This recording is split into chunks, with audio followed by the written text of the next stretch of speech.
Nós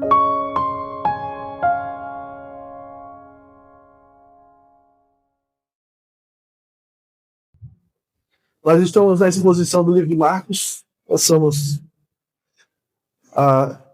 o nosso terceiro momento, nosso terceiro sermão neste livro.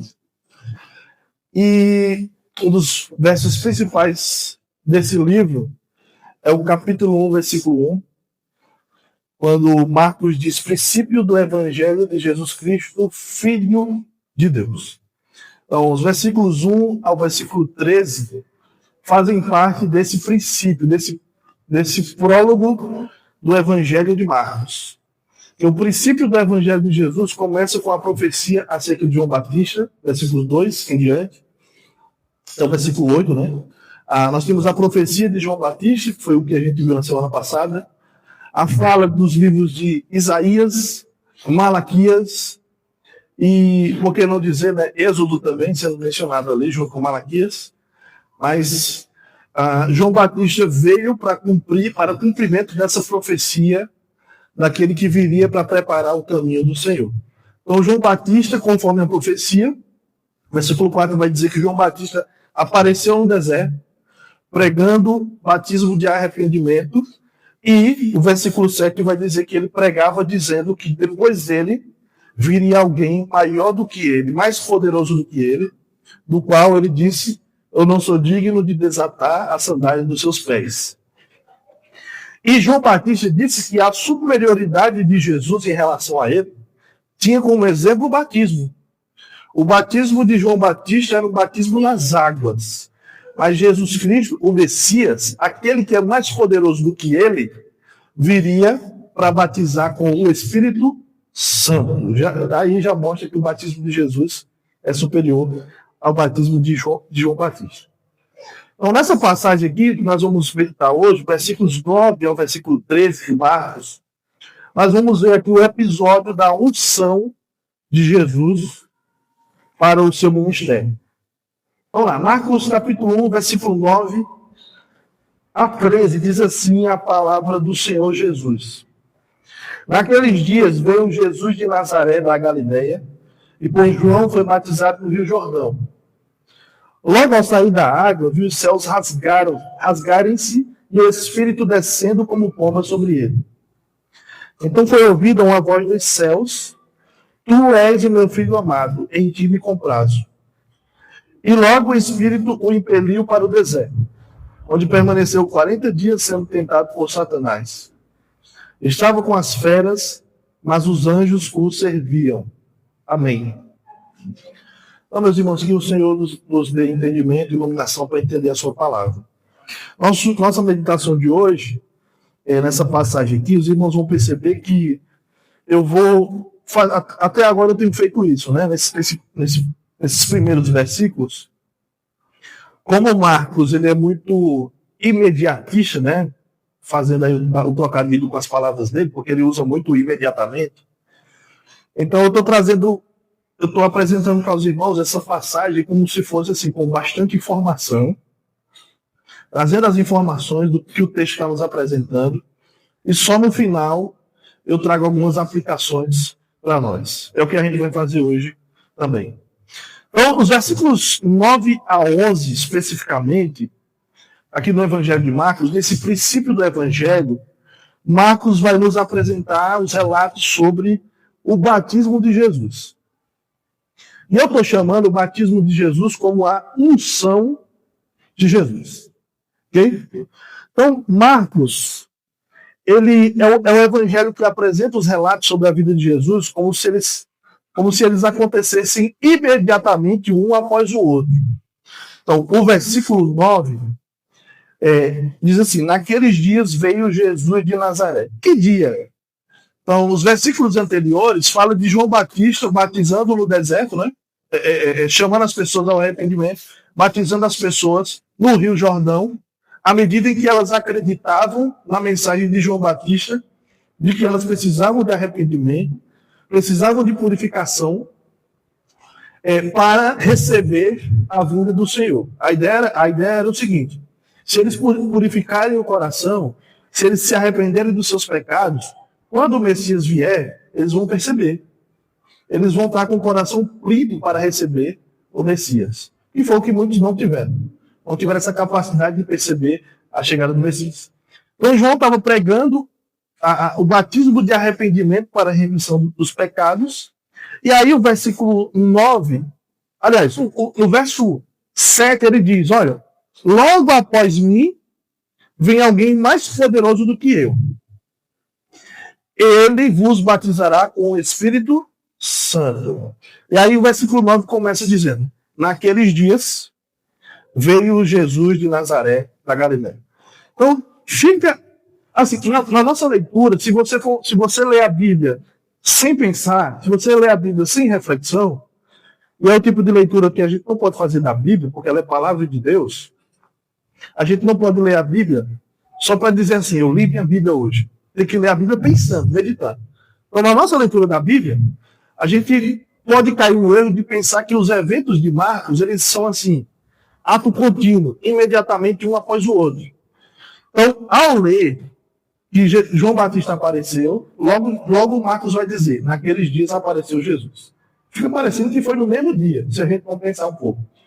Mas não é necessariamente assim. Refere-se ao tempo, ao período, que nós não sabemos quanto tempo João Batista ficou anunciando a vinda de Jesus.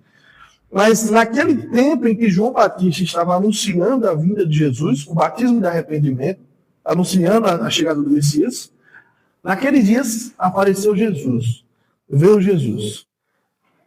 Percebem, irmãos, que o livro foi escrito para pessoas que tinham conhecimento prévio sobre Jesus. Ele não foi um livro escrito para apresentar Jesus do zero. Quem faz isso é Mateus. Mateus, por exemplo, foi escrito para um público proeminentemente judaico.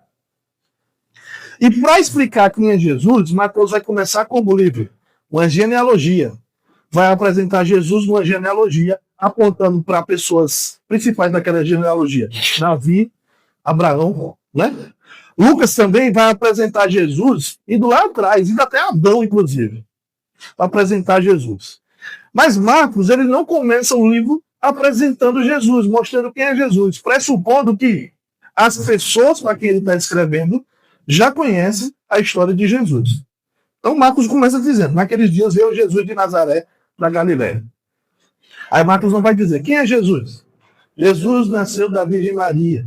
Jesus nasceu de uma mulher desposada com um homem chamado José. Não vai explicar, vai só dizer, apareceu Jesus.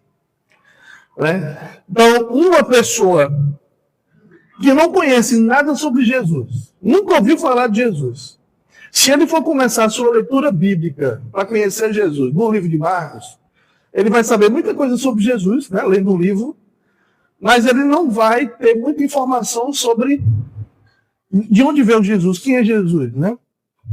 Sobre a sua genealogia, sobre a sua história, quem era sua mãe, quem era seu pai, seus irmãos, nossos católicos piram, mas ele teve irmãos, e por aí vai. Então, por que Marcos...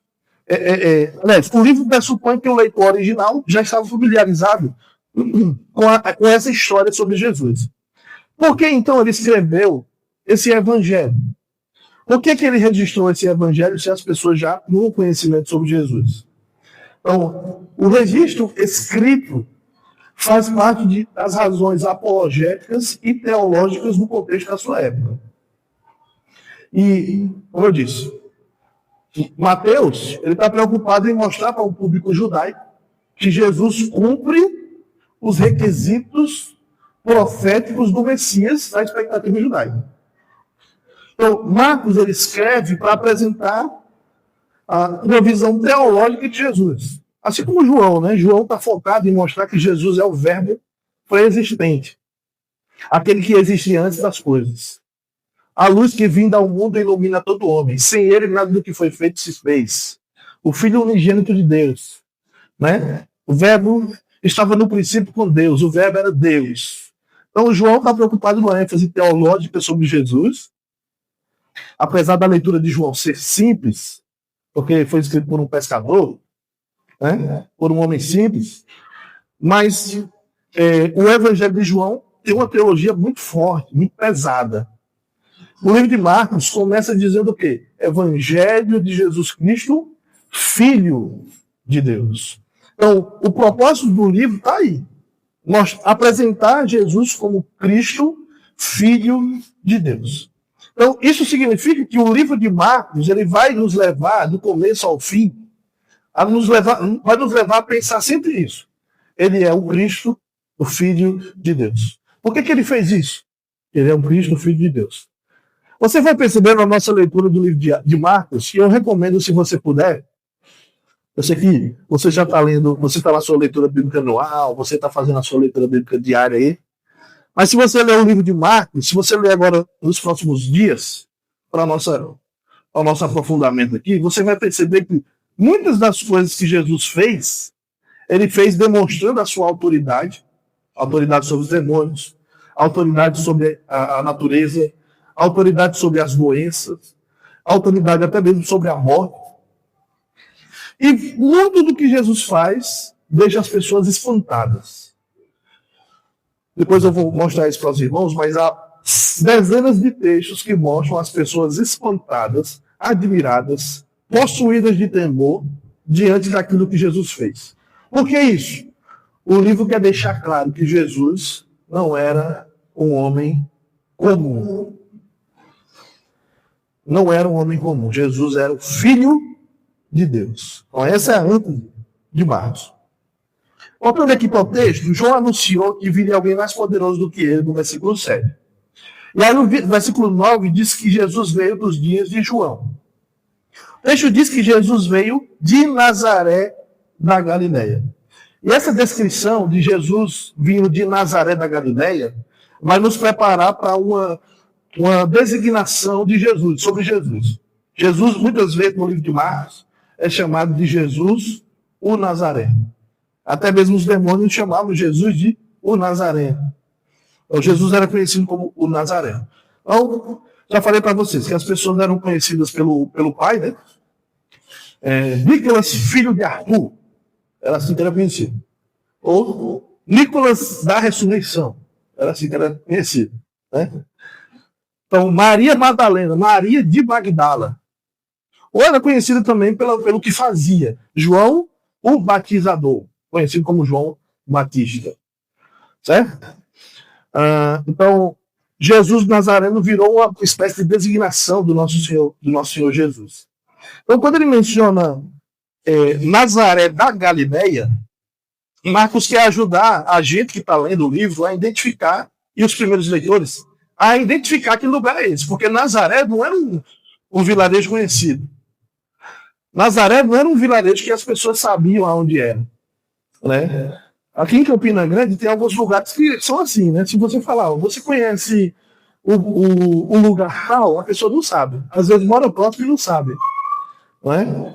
Mas não sabe por quê. É um local onde tem pouca gente, é um local mais escondido, é um local onde as pessoas são de uma situação socioeconômica mais precária. Você não conhece. Era assim Nazaré. Então, quando Marcos diz que Jesus veio de Nazaré da Galileia, é para fazer os leitores entenderem aonde é esse lugar. Eu não sei onde é, mas eu sei onde é a Galileia. Então, é por ali. A Nazaré era um pequeno vilarejo, era pequeno e insignificante, né? Assim, para a sua época.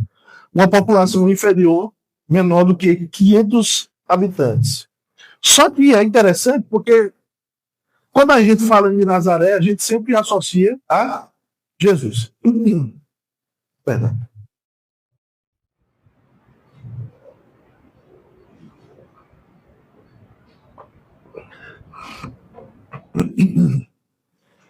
Ou quando a gente fala...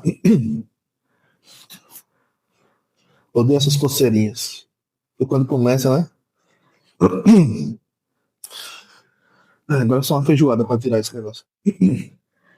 Então, quando esqueci até que eu ia falar. Falei da feijoada, porque a cabeça já foi. Mas é Nazaré. Então, quando a gente fala, olha, qual a cidade onde Jesus viveu a maior parte da sua vida? Nós vamos dizer logo, Nazaré. Ele viveu parte da sua vida em Nazaré da Galileia.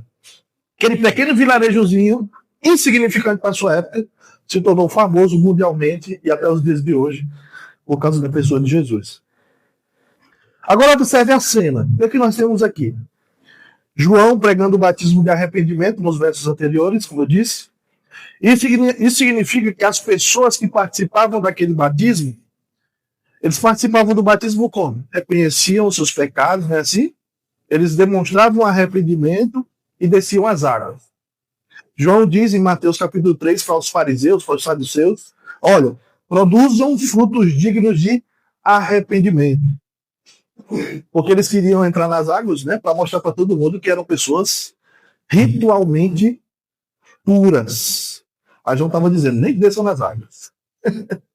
Imagina, né, a pessoa, João Batista chamando, venham, arrependam-se e sejam batizados. Aí vem os fariseus e saduceus, aí João Batista, nem venha. Você não, pode vir todo mundo, mas você não sou todo mundo, como diria minha mãe Isabel. Estão dizendo.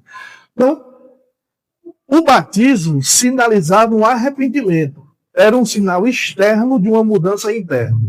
A pessoa, quando era batizada, reconhecia os seus pecados, a necessidade de purificação, mas acreditava na mensagem de João Batista sobre aquele que vem depois dele.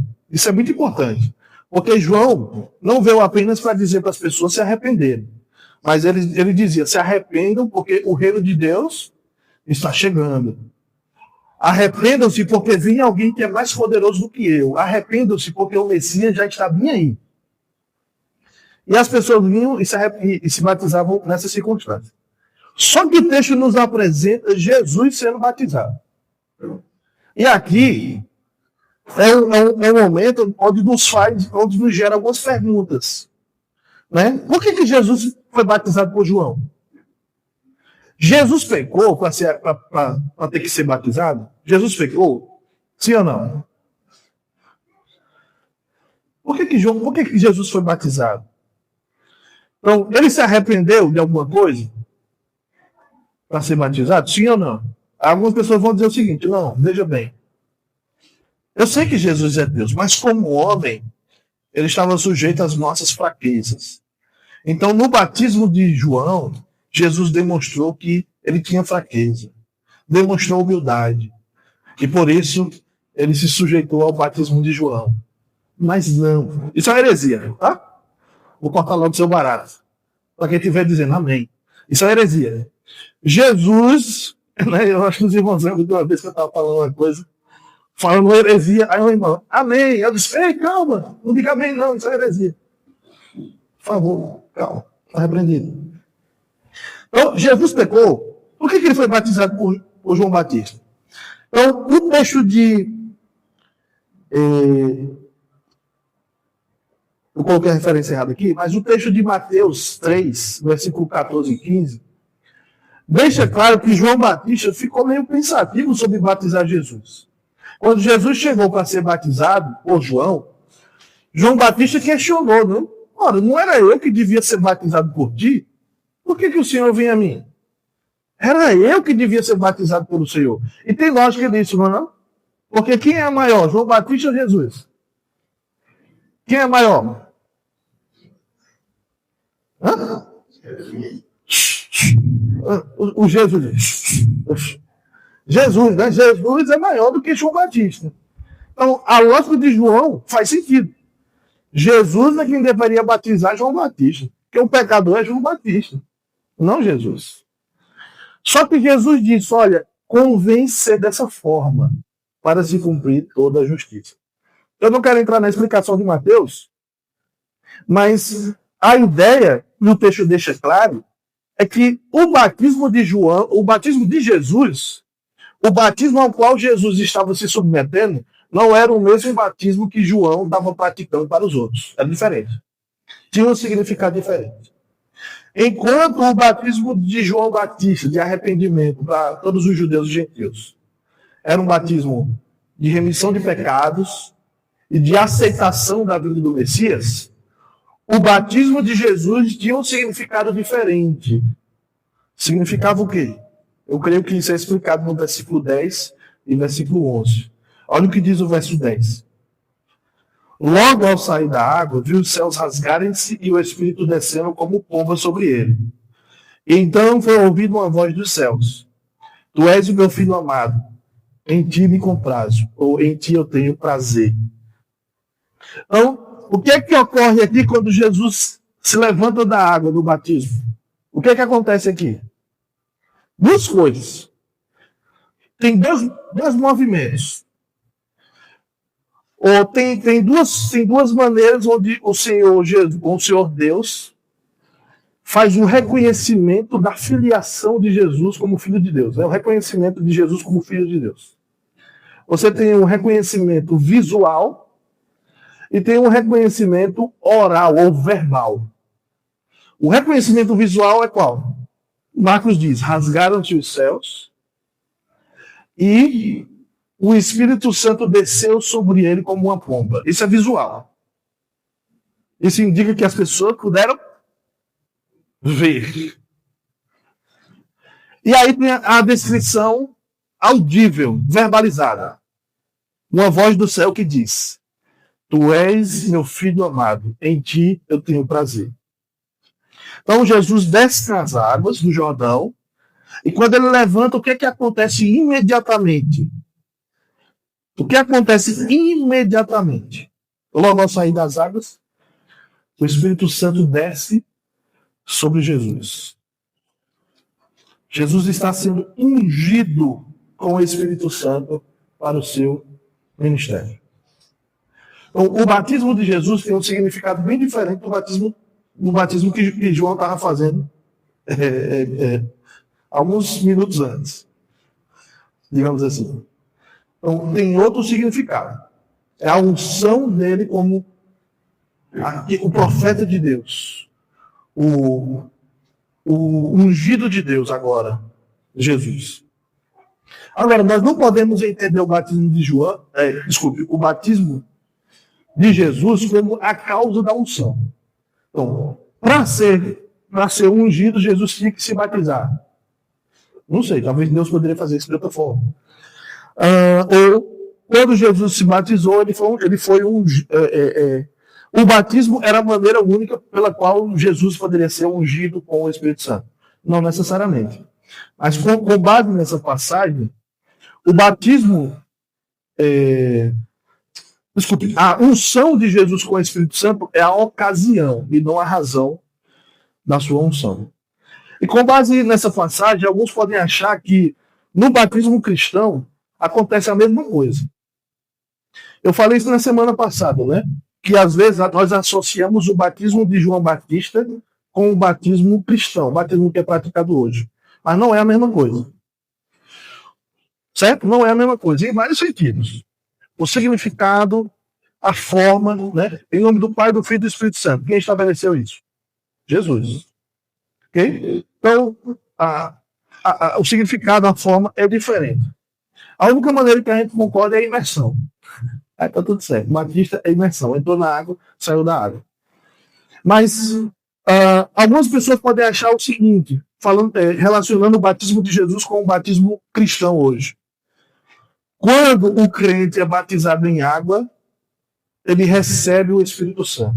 É verdade isso?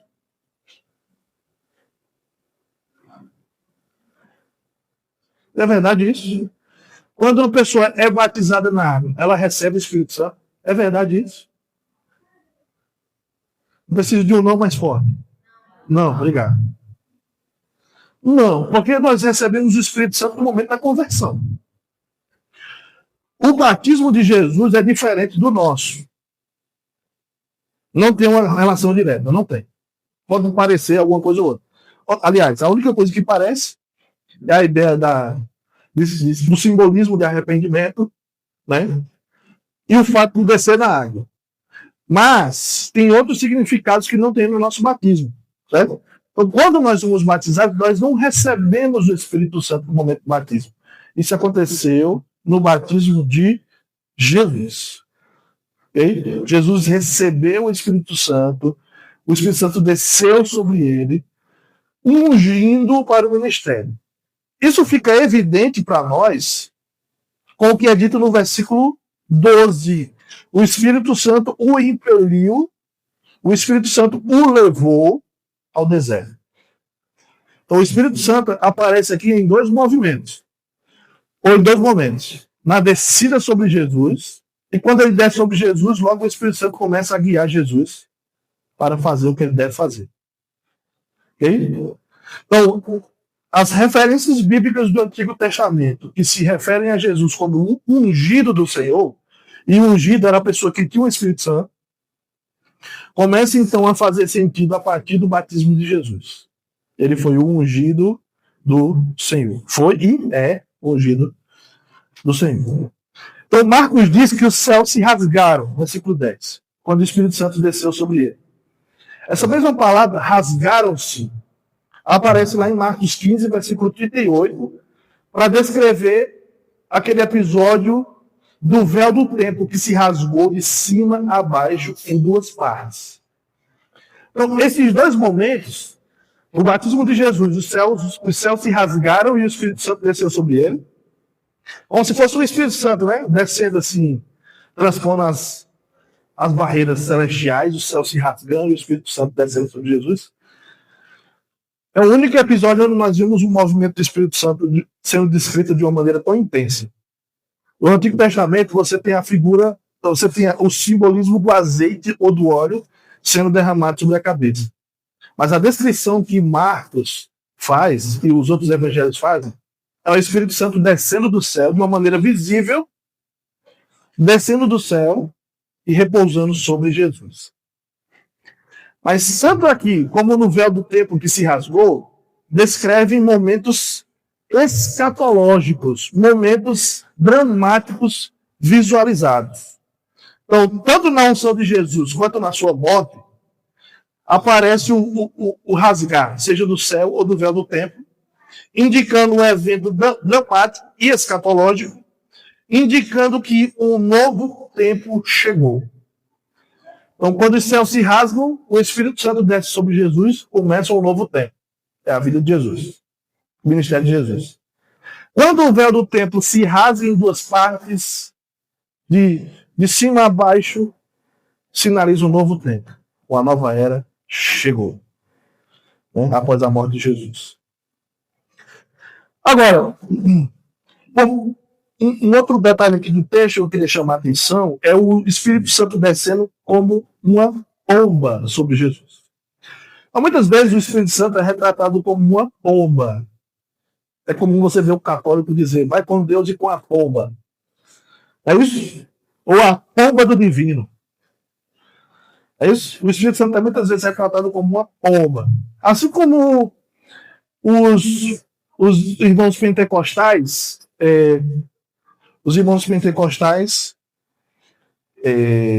representam o Espírito Santo como um fogo, com base em Atos 2, né? Ou chamam o dom de línguas como de línguas de fogo, quando o texto diz que eram línguas, tem uma símile, né?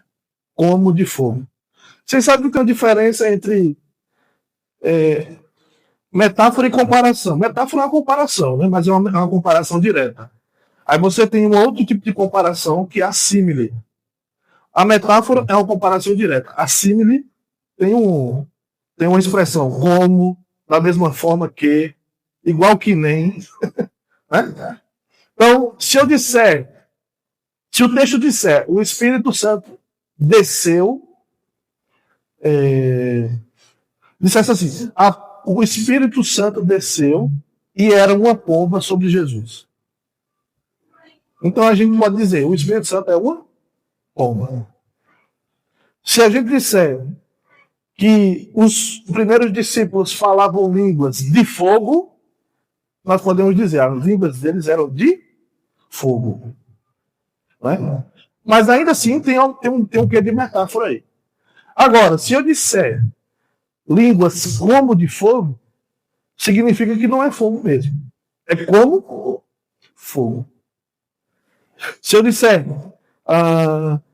Josias corre igual flash, eu estou fazendo uma comparação usando o mediador, como, igual, parecido com. Mas se eu disser Josias é flash correndo, É uma metáfora, né? Para dizer que ele corre muito. Mas ainda é uma metáfora. Certo? O texto está dizendo que o Espírito Santo desceu sobre Jesus. Aí tem a símile.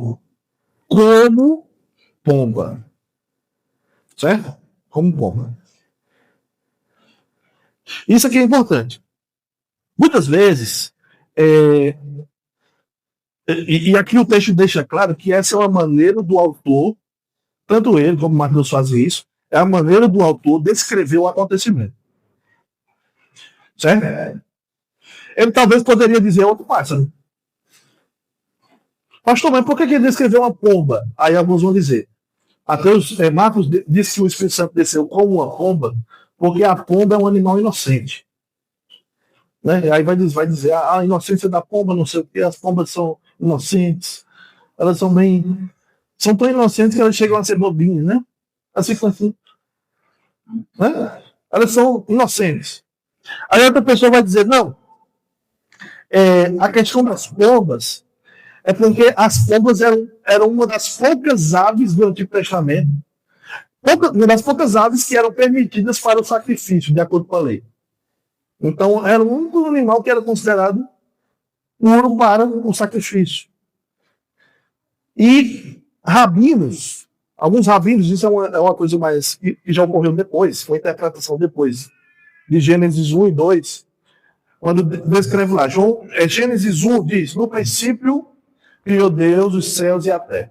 Aí o versículo 2 diz, a terra sem forma e vazia, a gente cantou agora, e o Espírito fazia o quê? Se movia sobre a face das águas. O Espírito pairava sobre as águas. Aí tem uma interpretação rabínica, o escrito rabínico, que diz que o Espírito Santo era uma pomba pairando sobre as águas. Uma pomba sobre as águas. Agora, nós não temos nada na Bíblia, pelo menos eu não descobri isso ainda, nós não temos nada da Bíblia que tenha qualquer paralelo que nos leve com a pomba, que nos leve a pensar que o texto está falando mais do que o que ele está falando aqui. Então, quando o texto diz, o Espírito desceu como uma pomba sobre Jesus, o que significa? Que o Espírito Santo desceu como uma pomba sobre Jesus. Então, a pomba aqui ela não é o principal aqui. Aí você pode imaginar como é que as pombas voam, como é que elas descem, vai lá no centro, vai lá no centro, lá naquela. É tanta pomba que dá medo. E uma hora que eu tomei um susto lá com as crianças. A gente olha, olha essa pombinha. Elas comendo, olha. Aí de repente, ai, meu Deus, corre. Kevin! Né? Eu lembrei do esquecendo de mim, né? Das pombas lá. Aí vamos lá, o texto não está dizendo mais do que o que ele está dizendo aqui. Está apenas descrevendo a maneira como eles estavam vendo. O importante é, o Espírito desceu sobre Jesus de uma maneira que foi visível. Talvez uma coloração branca, como da pomba. Né? Talvez até o formato parecia uma pomba, igual quando a gente olha para uma nuvem, né? E diz, olha, um leão. Olha, parece uma baleia azul. A gente olha para a nuvem, né? Só o irmão fulano lá da igreja. Né? Então a gente olha para uma nuvem e vai descrevendo o que a gente está vendo.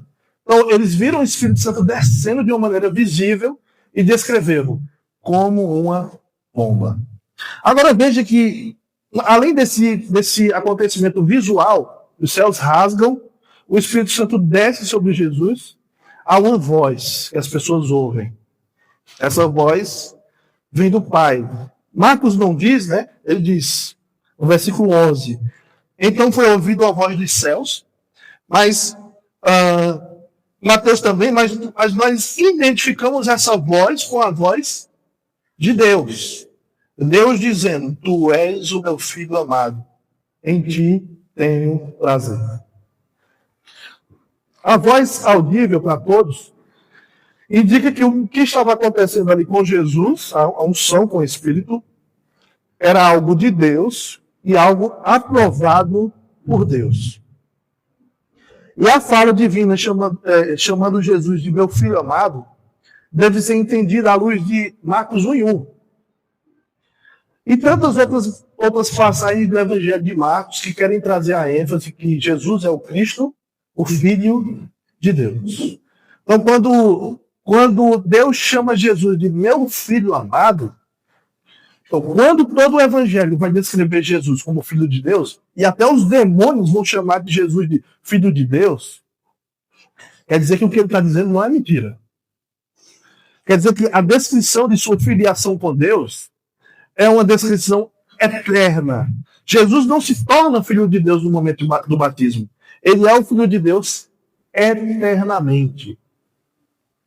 Então, na Trindade, nós temos o Pai, o Filho e o Espírito Santo eternamente assim. Jesus é o único Filho amado de Deus. Essa expressão aqui, tu és o meu filho amado. Amado não fala só de amor, mas fala também que ele é o Filho único.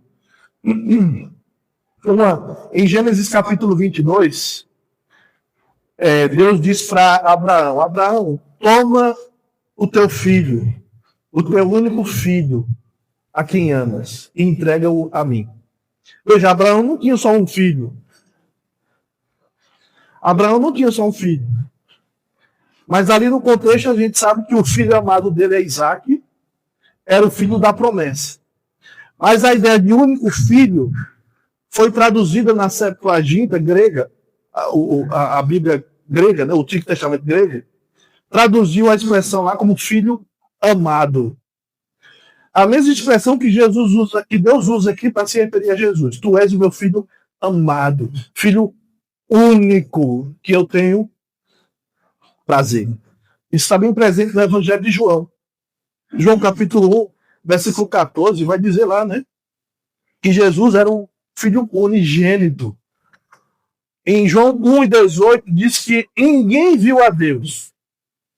O Deus unigênito que está no seio do Pai é quem o revelou. Ninguém viu a Deus. Em João 3,16, Deus amou o mundo de tal maneira que deu o seu Filho unigênito, para que todo aquele que nele crê não pereça, mas tenha a vida eterna. Então, a ideia aqui é essa. Deus está dizendo para Jesus, tu és o meu Filho único, unigênito, amado. É em ti que eu tenho prazer. E essa filiação que ele tem com o Pai é diferente da filiação que nós temos com Deus. Pastor, eu também sou filho de Deus, né? Alguém vai dizer numa fila para o almoço, para o jantar. Ei, está demorando, eu também sou filho de Deus. Mas nós não somos filhos de Deus como Jesus é filho de Deus. Esse é um problema que as testemunhas de Jeová parece que nunca vão querer resolver. Um dos principais livros das testemunhas de Jeová, uma das principais obras das doutrinas das testemunhas de Jeová, é um livro chamado Seja Deus Verdadeiro. Seja Deus Verdadeiro. E tem um capítulo lá que ele fala especificamente sobre Jesus, e ele vai dizer que Jesus era filho de Deus, mas não era filho de Deus. Quando a gente lê lá, a gente vai dizer o seguinte, o que eles estão dizendo é que Jesus não é um filho de Deus, igual a Bíblia está descrevendo. Jesus é filho de Deus por ter sido o primeiro criado por Deus antes de todas as coisas. Mas não é assim que a Bíblia trata Jesus, a filiação de Jesus com o Pai. Quando Jesus diz, eu e o Pai somos um. Quando Jesus diz, antes de Abraão existir, eu estava lá, eu sou. Uma pessoa não pode dizer eu sou, se ela teve um começo, se ela teve um princípio. Só Deus diz eu sou. E Jesus diz, eu sou. Então a filiação de Jesus não é um tipo de. Não tem paralelo. Não tem algo que se assemelhe à filiação de Jesus com o Pai. Não tem. É diferente. Pode ter alguma correlação com a nossa filiação, né? com a nossa paternidade com os nossos filhos. Mas não é igual. Cristo é o Filho amado de Deus porque ele sempre foi o Filho amado de Deus. A declaração divina sobre Jesus é uma declaração de identificação. Agora veja, é, a descrição que Deus faz de Jesus encontra ecos no Antigo Testamento. A gente lê aqui juntos o Salmo 2. No Salmo 2, versículo 7, Davi, inspirado pelo Espírito Santo, diz: Tu és o meu filho, eu hoje te gerei. Claramente, Davi não está falando dele mesmo. Davi está falando do Messias, porque o Salmo 2 é um salmo do Messias, um ungido do Senhor. A gente leu hoje, não foi? Salmo 2. Porque se enfurecem os gentios e os povos imaginam coisas vãs. Os príncipes, os governantes se levantam contra o Senhor e contra o seu ungido. Então tem o Senhor e tem o seu ungido. No Salmo tem o Senhor e o seu ungido. E Davi não está falando dele mesmo.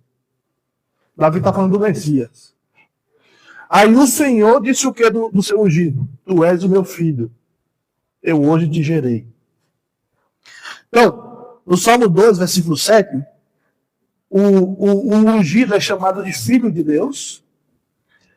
Em Isaías 42, versículo 1, eu vou pedir que os irmãos abram lá, Isaías 42, versículo 1.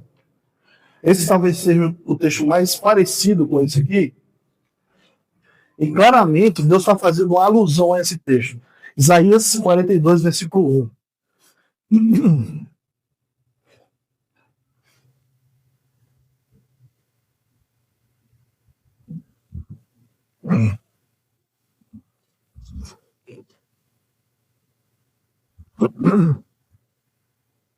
Isaías 42, versículo 1.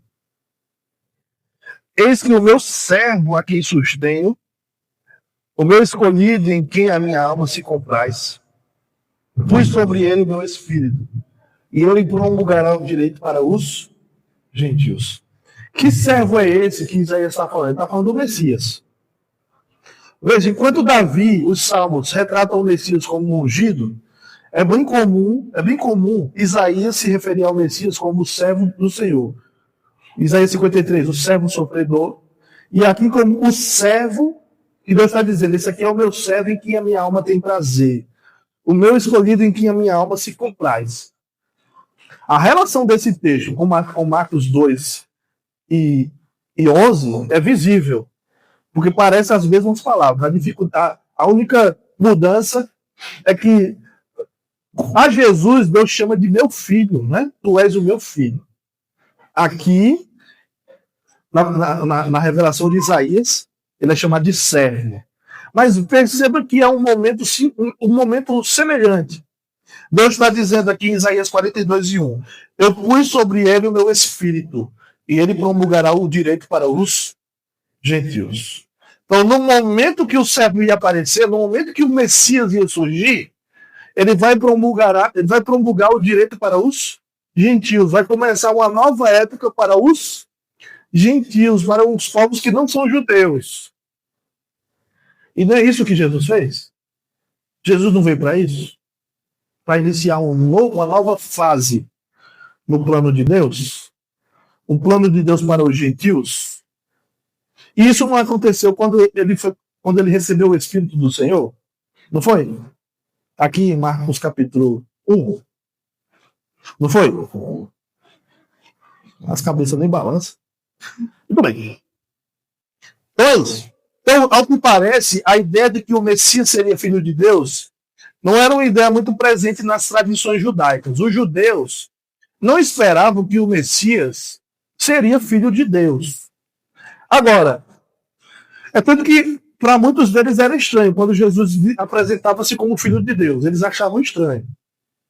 Assim, era igual o testemunho de Jeová estranho. A gente dizia que Jesus é Deus. Os judeus tinham essa dificuldade de entender que o Messias seria filho de Deus. Agora, Deus deixa claro que, quando ele chama Jesus de meu filho amado em quem me comprazo, Deus deixa claro que Jesus é filho dele e que ele é filho dele, igual Isaías 42 e 1 chama ele de meu servo em quem eu tenho prazer. Além disso, Mateus capítulo 22, 41 a 45, Jesus faz uma, uma, uma, uma exegese de um salmo, quando os fariseus perguntam a Jesus sobre o filho de Davi, sobre o Messias ser filho de Davi. Aí Jesus pergunta para eles, olha,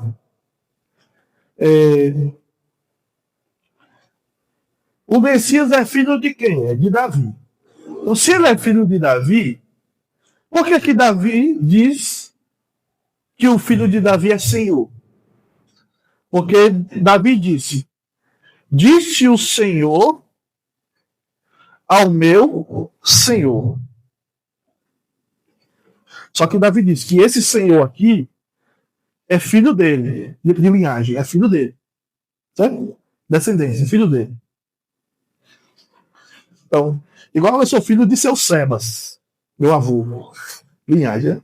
Mas Davi disse, ó, o Senhor disse ao meu Senhor. Aí Jesus pergunta, se ele é filho, por que Deus chama ele de Senhor? Então, Jesus quis mostrar que o Messias não é só filho de Davi, ele é Senhor. Ele é Senhor. Não é pouca coisa, não. Então, isso para deixar claro, irmãos, que na expectativa judaica, parece que não havia essa compreensão de que o Messias seria Senhor, seria filho de Deus. Mas o texto aqui deixa claro para nós que o Messias é alguém maior do que aquilo que os judeus esperavam. Quando João disse, vem alguém que é maior do que eu, era maior até do que as expectativas judaicas. O que eles esperavam do Messias, o Messias era muito mais. As palavras aqui, em ti me comprazo, em ti me agrado, fazendo eco a Isaías 42:1, é um elogio à vida de Jesus em todos os aspectos. Deus está dizendo para Jesus, eu tenho prazer na sua vida, em tudo. E quando a gente lê o Evangelho de Marcos, nós vamos entender que Deus tem prazer em tudo na vida do Messias, de Jesus, e isso inclui o seu sacrifício. Então a relação disso com Isaías 53 agradou ao Senhor moê-lo, fazendo enfermar. Então Deus tem tanto prazer no seu filho, mesmo que isso inclua a sua morte, o seu sacrifício, o seu sofrimento, a sua rejeição. Por último, nos versos 12 e 13, então nós temos o Espírito impelindo Jesus para o deserto para ser tentado por Satanás durante 40 dias. Enquanto isso, ele enfrentava as feras, mas os anjos o serviam. Veja que o versículo 12 começa dizendo, e logo o Espírito o impeliu ao deserto. Essa expressão, e logo, é a expressão imediatamente que eu disse aos irmãos que aparece muitas vezes no livro de Marcos. Para os irmãos terem ideia, imediatamente, essa conjunção, ela aparece 51 vezes, deixa eu ver 51 vezes. Ela aparece 51 vezes no Novo Testamento. 51 vezes tem imediatamente. No livro de Marcos tem 41 vezes. 51 vezes em todo o Novo Testamento. No livro de Marcos aparece 41 vezes. Por isso que Marcos é conhecido como evangelho do imediato. Do cai-cai, como eu disse aos irmãos no primeiro sermão, eu acho. É cai-cai, né? Os pentecostais têm o cai-cai. Aí no evangelho de Marcos tem o cai-cai. O cai é uma palavra grega, a conjunção grega para e logo, imediatamente, depois disso, é o cai. E isso. Fulano fez isso aí, e isso. O Marcos faz isso direto. E logo fez isso, e aconteceu isso. E parece que tudo acontece num dia só. O livro de Marcos. Parece que tudo aconteceu num dia só. Mas é a maneira de Marcos nos levar até Jerusalém. Ele vai nos levar até Jerusalém, no livro. Então, isso pode sugerir que as coisas acontecem no livro de Marcos, ato contínuo, né? Olha, assim que fez isso, então fez aquilo outro. Mas nós não devemos entender o livro dessa maneira. Mas o texto diz que após o batismo, Jesus foi impelido pelo Espírito Santo para o deserto para ser tentado por Satanás. Então veja, o Espírito Santo guiando a Jesus para ser tentado. no deserto. Agora, se você ler atentamente os evangelhos, incluindo o livro de Atos, você vai perceber que Cristo fez tudo o que ele fez guiado pelo Espírito Santo. Esse é um dos mistérios da encarnação do nosso Senhor Jesus. Filipenses 2 diz que ele, tendo a forma de Deus, não teve por usurpação ser igual a Deus. Antes, a si mesmo se esvaziou, tornando em semelhança de homens, assumindo a forma de servo, morrendo a morte de cruz. Ele se esvaziou, autoesvaziamento. Aqui nós. Agora, alguns têm dito o seguinte: Jesus se esvaziou de tal ponto que ele deixou seus poderes no céu, como se pudesse fazer isso, né? Mas ele é Deus. Não é isso. O que a Bíblia nos mostra é que Jesus se submeteu ao Espírito Santo no plano de Deus. E nós temos uma coisa grandiosa aqui: o Espírito Santo, a Trindade, exercendo papéis distintos de submissão, de autoridade. Nós temos Jesus se submetendo ao Espírito Santo. Isso aqui é muito importante porque às vezes nós falamos: olha, irmãos, nós devemos nos submeter uns aos outros. Devemos nos submeter às autoridades. A mulher deve ser submissa ao marido. E as pessoas podem entender mal isso. Como se isso fosse algo que rebaixa alguém. Mas não é. A Trindade não tem isso. Por que vai ter isso na igreja? Por que vai ter isso na família? Então, Cristo se submeteu ao movimento do Espírito. Para onde o Espírito soprava, Cristo ia. Então, o Espírito Santo guiou Jesus ao deserto e guiou Jesus em todas as coisas. Quando você lê Atos capítulo 10, versículo 38, são um dos versículos que eu decorei em 2005, eu acho. Atos 10, 38, eu estudava teologia na igreja. Eu decorei vários versículos que falavam sobre essas questões teológicas de cristologia. E Atos 10, 38 diz que Jesus andava por toda parte, curando as pessoas.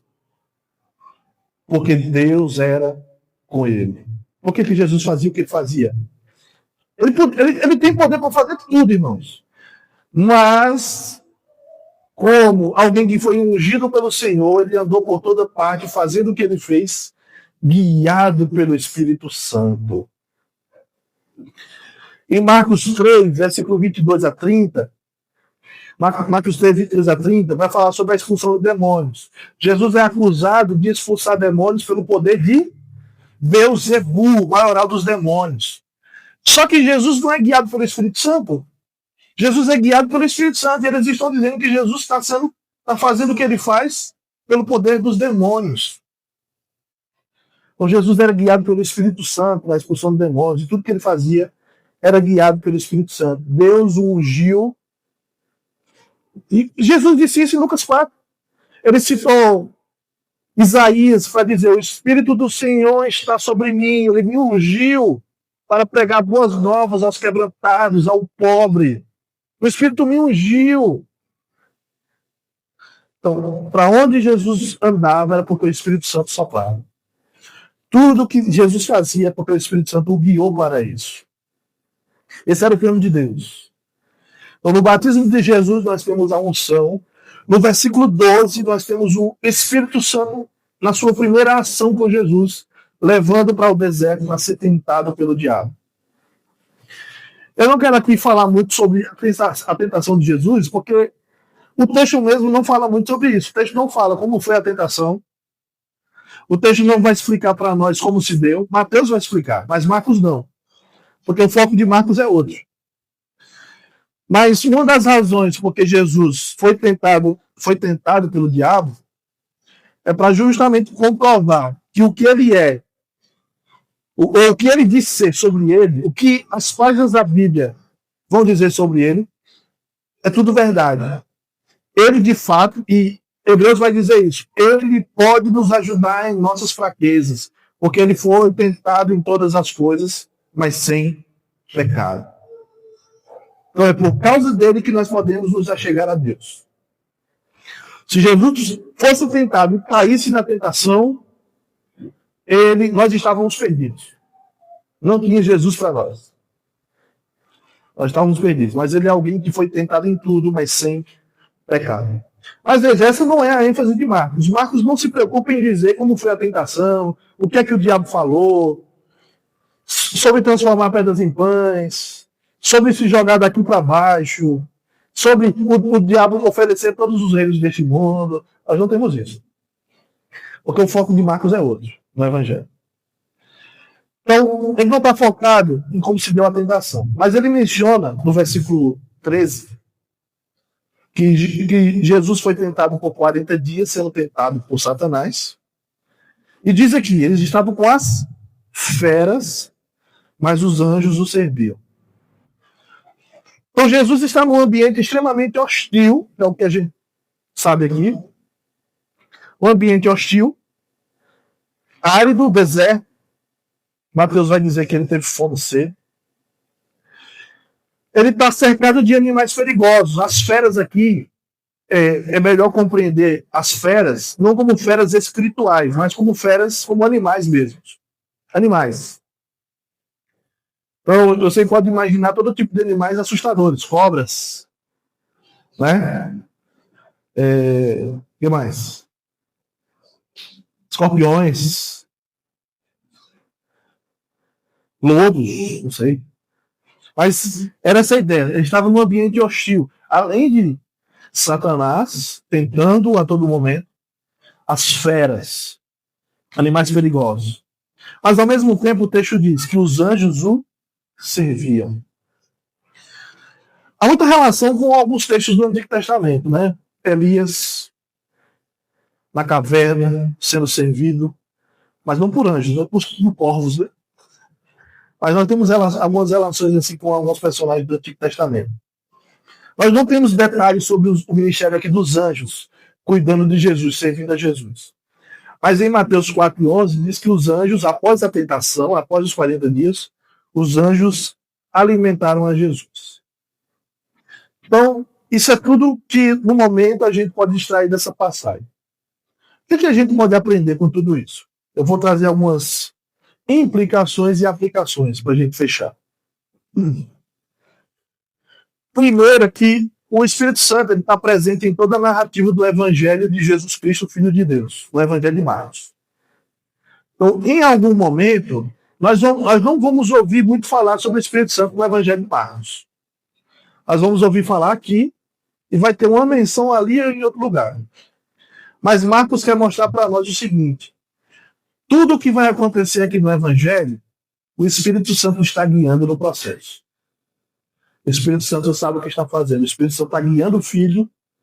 E o livro de Atos vai mostrar que é o Espírito Santo que guia a igreja também. Então, se nós estamos dentro da vontade de Deus, se nós estamos dentro do plano de Deus, submissos ao Espírito Santo, ele vai nos guiar para aquilo que Deus deseja para nós. Segunda coisa, é que tudo que Jesus é e faz é agradável a Deus. Até mesmo se isso incluir a sua rejeição, o sofrimento e a sua morte. Isso nos lembra, né, relacionando com Isaías 53, que toda a descrição do Evangelho, que ele diz: tu és o meu filho amado, em ti eu tenho um prazer. Isso inclui tudo que ele vai vivenciar. Não só a sua vida, mas o que ele vai fazer. Ele vai ser pendurado na cruz. Ele vai sofrer. Ele vai ser rejeitado. Em tudo isso, ao Senhor agradou fazer. Terceira coisa. Nessa cena aqui, do batismo de Jesus, nós vemos a Trindade em ação. Não dá para fugir da realidade de que o cristianismo é uma religião do Deus Trino. Então isso é muito importante para entendermos que na obra do Evangelho nós temos Deus, o Deus Pai, o Deus Filho e o Deus Espírito Santo agindo num processo da salvação. Então nós não podemos ser uma religião, uma igreja, melhor dizendo, que despreza o Pai, o Filho e o Espírito Santo. Alguém disse que nós devemos Nós devemos glorificar a Deus por meio de Jesus, no poder do Espírito. Então, o Deus Trino, a relação de Deus, Pai, com o Filho e com o Espírito, é uma relação eterna. E essa é a origem das relações humanas. Os relacionamentos humanos existem por causa da Trindade. Nós falamos de coisas no plural porque existe um Deus Trino. Então, a forma como Deus se relaciona com Ele mesmo em amor, no relacionamento em que um se submete ao outro no plano eterno, deve nos levar a repensar muitas vezes a maneira como nós nos relacionamos também. Deus nos criou a sua imagem e semelhança. Nossos relacionamentos devem espelhar isso. O relacionamento de Deus com Ele mesmo. Por último, e essa aqui é mais direta para nós, aqueles que têm o Espírito Santo devem ser submissos à vontade de Deus. Rejeitar toda a tentação de fazer a própria vontade. Então, se você diz que é filho de Deus, você deve se sujeitar ao que o Espírito Santo manda você fazer. O que o Espírito lhe leva a fazer. Ele guiou Jesus Cristo. Por que eu vou dizer, eu não quero isso, não quero aquilo, não posso isso, não posso aquilo? É o Espírito Santo que nos guia, não nós. A igreja, é só ler Atos, a igreja é guiada pelo Espírito Santo. No momento em que alguém diz, eu vou fazer algo diferente do que o Espírito Santo está mandando, ela morre. Analise e Safira. E quando isso acontece, há temor no meio da igreja, para a gente lembrar que a obra do Espírito Santo, nós devemos obedecer. Nós devemos ser guiados por Ele. Não por nós mesmos. Não pelo nosso próprio coração. O que significa, pastor? Quando a Bíblia, a palavra de Deus fala com você, obedeça. O Espírito Santo está te guiando à obediência. Se Deus te chamar para a obra do Senhor, para você ser pastor, missionária ou outra coisa, vá. Não diga não ao Espírito Santo. E como a gente aprendeu com o livro de Jonas, Deus pode mover o mundo para fazer você obedecer. Mas se Ele lhe chamou, você vai ter que ir. Então é melhor ir de bom grado. Né? Do que ir de arrasta, né? Ou ir arrastar. Então, obedeça à voz do Espírito Santo. Se Ele lhe chama, se Ele fala com você por meio da palavra, se Ele está te impulsionando a fazer algo, se Ele está te impelindo a fazer algo, obedeça. Às vezes, Ele vai te conduzir para um processo de provação, de tentação. Vá. Se Ele vai te guiar, Ele vai te orientar, Ele vai te dar graça. Siga o Espírito Santo. Um pastor disse essa semana, no nosso treinamento de pastores.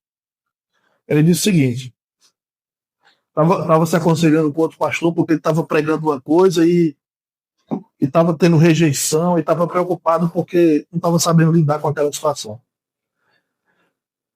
Aí o pastor disse para ele: Deus se responsabiliza pelo que ele falou. Então, se você está dizendo, você disse o que a palavra de Deus disse, aí o pastor disse. Então não se preocupe, Deus se responsabiliza com o que Ele falou. Então quando o Espírito Santo falar com você por meio da palavra, te guiando a fazer algo, obedeça. Mas Ele está me guiando por um caminho difícil. Deus se responsabiliza. Não se preocupe. Faça como Jesus. Vá nem que seja para o deserto. Ele vai te dar graça para suportar a tentação. Amém. Obrigado, Senhor Deus, pela tua palavra, por nos ensinar, através do teu Filho amado, Senhor, a sermos submissos à voz do teu Espírito. Nos dê graça, Deus, para sermos cheios do Espírito Santo e fazermos tudo aquilo que te apraz, como teu Filho amado. Em nome de Jesus. Amém.